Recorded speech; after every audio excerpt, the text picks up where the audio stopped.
Mythique, inimitable et fou. Arnaud Demester, c'est le pilote qui m'a fait rêver tout gamin et qui m'a donné envie de faire l'enduropack. Ça a longtemps été le départ, j'ai fait quelques all shots et c'est devenu l'arrivée quand tu es en tête. C'est un moment incroyable, c'est l'aboutissement de tout un travail, quelque part un peu la délivrance aussi, la première fois en tout cas, ça a été une délivrance et un bonheur max pur en fait, c'est la fête. Je ne veux pas dire rituel, mais j'ai toujours le côté droit en premier, que ce soit pour les gants, pour les bottes, je commence par le côté droit. Et je monte sur la moto de gauche à droite.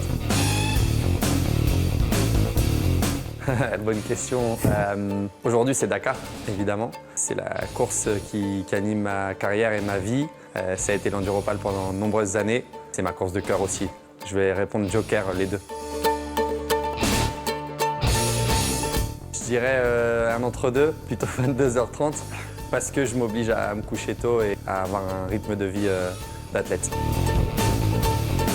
Pas pour l'instant. Je suis pas du tout contre le développement des motos électriques, mais aujourd'hui, je vibre beaucoup avec ce que je fais. La performance de ma 450 Honda, le fait de rouler pour le team HRC, c'est une moto d'usine, donc c'est un moteur d'usine.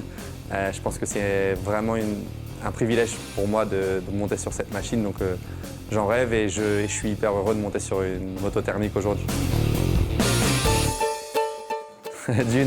D'une, carrément sans hésiter. Quand elles sont particulièrement difficiles à franchir, molles, et qu'elles s'enchaînent très serrées, très proches les unes des autres, là, j'ai le sourire dans le casque.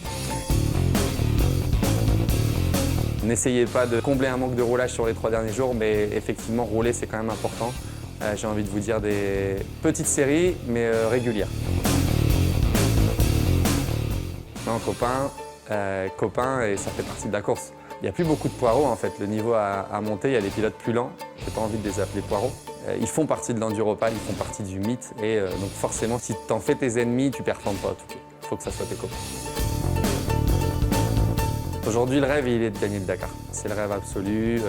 Peut-être qu'il prend trop de place à un certain moment de ma course, c'est possible, mais c'est comme ça. C'est des choses qu'on ne contrôle pas et j'ai déjà hâte, en fait, plus que jamais d'être au prochain Dakar parce que forcément, j'ai libéré des choses en moi et je me suis senti tellement mieux et bien sur cette deuxième semaine que j'ai déjà envie de rouler de cette façon-là dès le prochain Dakar.